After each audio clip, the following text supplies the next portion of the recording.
3 erreurs à éviter lorsqu'on communique avec son ex et qu'on veut mener sa reconquête amoureuse. On met tout ça en relief et ça commence juste après le générique.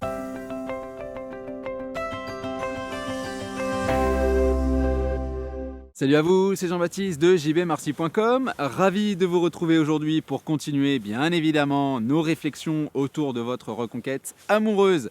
Cette semaine, on continue de creuser un sujet qui est sans doute celui qui fait le plus couler d'encre dans la reconquête amoureuse, à savoir la communication avec son ex. Le but de la vidéo, identifier 3 erreurs que je vois fréquemment, encore bien trop souvent, pour vous éviter tout simplement de les faire, de perdre du temps et potentiellement de créer du conflit avec la personne que vous aimez toujours. Avant de comprendre ces erreurs, il faut quand même stipuler le fait qu'une rupture amoureuse et donc une reconquête, c'est un contexte qui est extrêmement particulier. On n'est pas dans des règles communicationnelles qui sont communes au reste des situations comme l'amitié, le couple, la séduction ou ce genre de choses.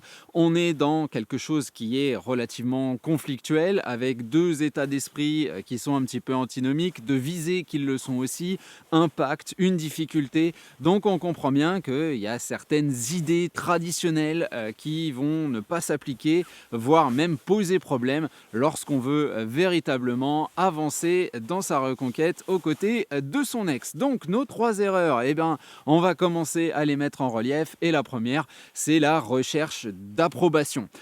Quelque chose que je passe mon temps à dire aux gens, que ce soit à travers les vidéos, en coaching, etc., c'est que je pense qu'il faut véritablement arrêter de considérer le relationnel et l'amour en particulier comme un enjeu de domination. Il n'y a pas de dominant, de dominé, de gagnant, de perdant, de victime, de bourreau. C'est une impression globale qui est extrêmement en plus favorisée, même surlignée, soulignée, tout ce que tu veux, dans notre environnement. Mais dans la réalité des faits, il faut comprendre que notre but, c'est effectivement le lien d'égalité. Alors dans ce lien d'égalité, effectivement, il y a la douleur, il y a l'injustice du fait que la personne que vous aimez a rompu et que vous vous retrouvez un petit peu à genoux, à terre, etc.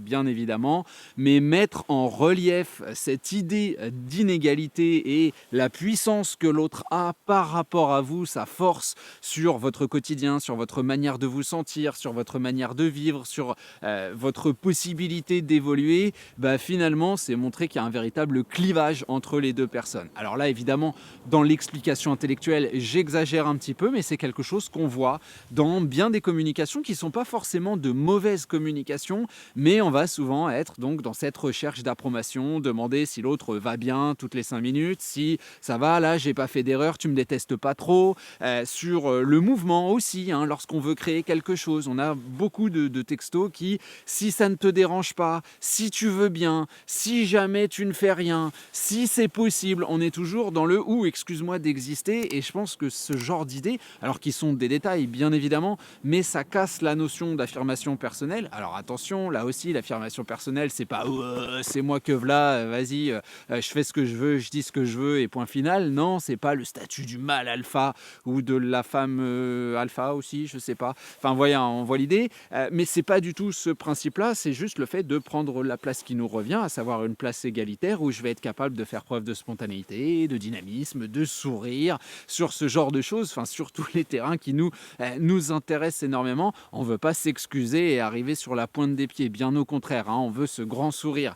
Du coup, pareil, l'approbation sur l'avancée de la reconquête amoureuse, très mauvaise idée, cette verbalisation qui est de se dire, voilà, on communique depuis un petit moment, on fait des choses ensemble, du coup, qu'est-ce que tu penses de tout ça? Où tu en es? Est-ce que ça avance dans ta tête? Est-ce que tu es toujours sûr de ton choix? Ça peut être une discussion intéressante, notamment si on a un contact qui est plutôt pas mal. Le problème pour moi, c'est que c'est un gros risque d'affirmation de pacte en plein dans les dents, et que 2, si on ne se le prend pas dans les dents, ça risque de créer ce que j'appelle un effet expérience, c'est que la personne face à nous va réfléchir, va se dire que du coup, son attitude d'être ouverte, d'être dynamique, d'être agréable avec vous, ça vous pousse justement à poser ce genre de questions, donc à me mettre mon nez face à mes responsabilités, et du coup, je vais peut-être effectivement prendre un peu de recul parce que je veux pas que tu penses que c'est trop tôt pour moi, j'ai peur de te faire du mal, tout ce qu'on connaît connaît et qui est réel, hein, je veux dire très clairement, mais qui va pousser votre ex à effectivement mettre de la distance. Donc la recherche d'approbation dans notre communication, c'est très clairement quelque chose qu'on veut laisser de côté, on veut éviter tout le temps de demander à l'autre si tout va bien, si j'ai pas fait d'erreur, etc., etc., etc. Et puis où on en est, bien évidemment. La deuxième idée, elle est beaucoup plus conflictuelle et c'est quelque chose, je pense, qui est très, très, très, très, très connu là d'ailleurs dans le couple, mais qui est encore pire dans la reconquête amoureuse, surtout si on l'a réussi, c'est la réouverture des dossiers. Je pense qu'on a tous, hein, dans un couple, eu ou on a en ce moment même, des dossiers qui sont encore ouverts, hein, des conflits qui sont latents, où ça n'a jamais véritablement été complètement résolu, alors que ce soit, je ne sais pas moi, une question à laquelle vous n'avez pas eu de réponse, ou un reproche qu'on vous a fait, et puis qui ne s'avère pas être vrai. Hein. Je ne sais pas, au cours de la dispute, c'est des choses que j'ai vues, hein, au cours de la dispute de la rupture amoureuse, on vous soupçonne par exemple d'avoir été infidèle, d'avoir menti pour tel ou tel truc, de ne pas avoir dormi à l'endroit où vous dites avoir dormi ou je ne sais quoi, et vous, bah si en fait, quoi, ou non, j'ai absolument pas été infidèle, ma chérie, c'est parce que tu crois. Non mais pour de vrai, il y a cette idée que voilà, vraiment, vous l'avez pas fait ce truc-là, et votre ex vous soupçonne de machin, ou c'est le contraire, hein, ou vous avez une question, un truc, et à chaque fois qu'on va sentir qu'il y a un peu de tension, une reconquête amoureuse, faut pas oublier que si nous on est linéaire, c'est quand même les montagnes russes, hein, face à nous, donc un coup ça va bien, un coup c'est plus compliqué, etc. Et ben on va ressortir ce dossier avec soit cette tendance à reposer la question, soit cette tendance à affirmer qu'au fait j'avais pas fait ci, j'avais pas fait ça, etc., etc. C'est jamais bon, hein, on s'en doute, et c'est quelque chose que je vois extrêmement souvent. Alors là, il faut, sur cette partie-là de la réflexion, essayer de le personnaliser au maximum selon votre histoire. Moi, je sais qu'un des dossiers qui est ressorti et que maintenant je laisse complètement fermé, c'est cette histoire que je vous avais déjà racontée, où un soir, avec Elena, je parle, on était donc séparés, j'étais en France, et où elle m'explique que plus ou moins ça va pas trop avec son mec, en tout cas qu'il y a eu une dispute, et je m'aperçois que elle a, ou lui en tout cas, ils sont plus amis sur Facebook. Et moi, on m'assure que voilà, non, c'est mort, tata, titatata, qu'on se fait à moitié la gueule ou je ne sais quoi. Et puis derrière, ce qui va se passer, c'est que, alors je sais plus, c'est le lendemain, le surlendemain, faut quand même replacer les choses dans leur contexte, ça fait presque 15 ans, hein, donc des fois j'ai un peu la mémoire qui flanche, comme mamie, c'est bien normal, mais il y a cette idée qu'on m'assure que effectivement, les contacts sont restreints, et moi je vois que finalement on se rajoute sur les réseaux sociaux. Et moi, qu'est-ce que je fais? J'en parle à Elena, et là, elle me dit que non, je t'ai jamais dit qu'on s'était disputé, je t'ai jamais dit que ceci, je t'ai jamais dit que cela, ça devait être une erreur, et puis en plus tu devais avoir bu comme d'habitude. Parce qu'à l'époque, effectivement, hein, moi, le premier traitement que j'ai trouvé, c'était l'alcool. C'est pas le meilleur, hein, voilà, hein, sinon je serais coach en whisky, en Chivas Regal, c'est pas le cas, donc c'est pas un des substituts qui aide vraiment à mener sa reconquête amoureuse, bien au contraire. Et effectivement, cette excuse est sans doute vraie, parce que je me rappelle pas de tout, même là maintenant en allant cherchant dans ma mémoire, je me dis que c'est un peu embrouillé, donc ça doit être un peu liquide quelque part. Mais je me rappelle de cette certitude d'avoir eu cette discussion, et puis de revoir le truc, et qu'on m'avait dit que non, on le vire de Facebook, tu vois. Et moi, ce truc-là, c'est quelque chose qui est ressorti, et finalement, maintenant, c'est presque arrivé à mais non, on n'a jamais eu cette discussion, tu l'as imaginé devant ton miroir, tu vois.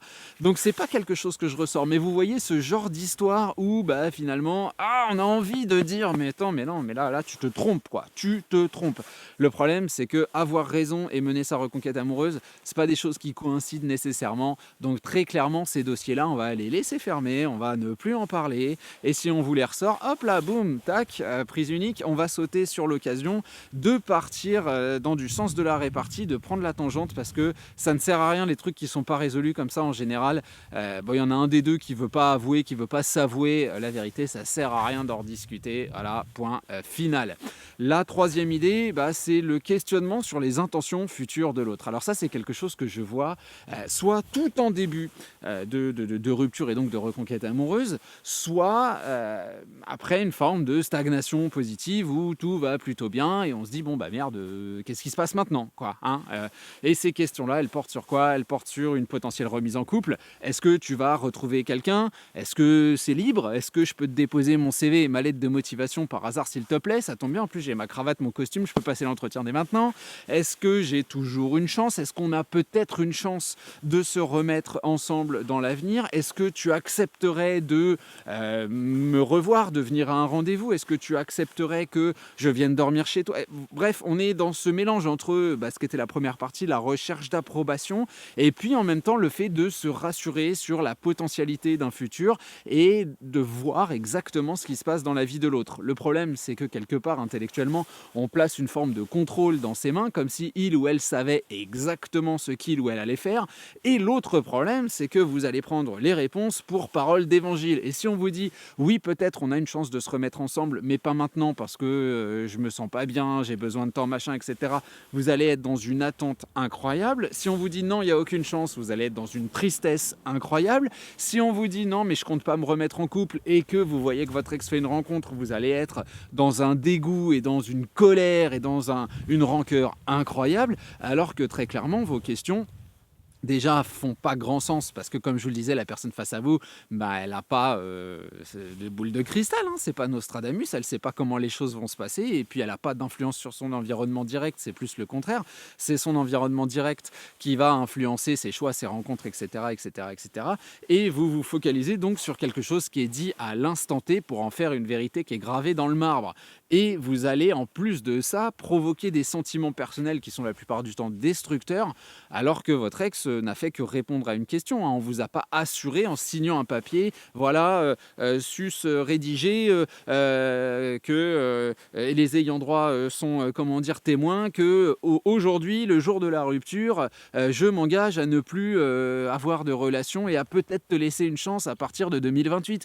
Non, hein, la plupart du temps, c'est des choses qui émanent d'une question, d'une verbalisation, d'une pression que vous avez mis, et puis on vous achetait un truc en vous disant écoute, je sais pas, on verra, peut-être, oui, non, etc.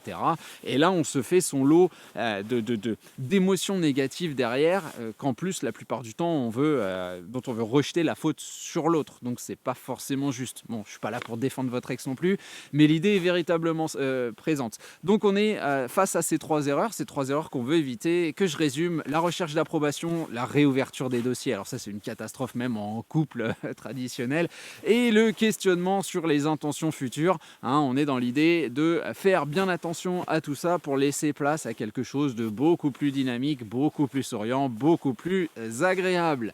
Voilà pour la vidéo du jour. Comme d'habitude, vous n'hésitez pas à liker la vidéo, à vous abonner, à appuyer sur la petite cloche pour être notifié des vidéos qui sortent au moment où elles sortent. Ça fait énormément de bien au référencement. Vous pouvez aussi, vous le savez, devenir membre de la chaîne, rejoindre le programme, sélectionner la partie VIP de ce programme, et vous aurez accès aux vidéos quotidiennes que vous voyez, hein, sur la chaîne. Vous voyez les titres, et quand vous cliquez ça marche pas, c'est parce qu'il faut rejoindre effectivement ce programme pour avoir accès à tout ce contenu et pouvoir également, j'ai envie de dire entre guillemets, les modifier à votre guise, en tout cas me souffler des sujets que vous voulez que je traite directement.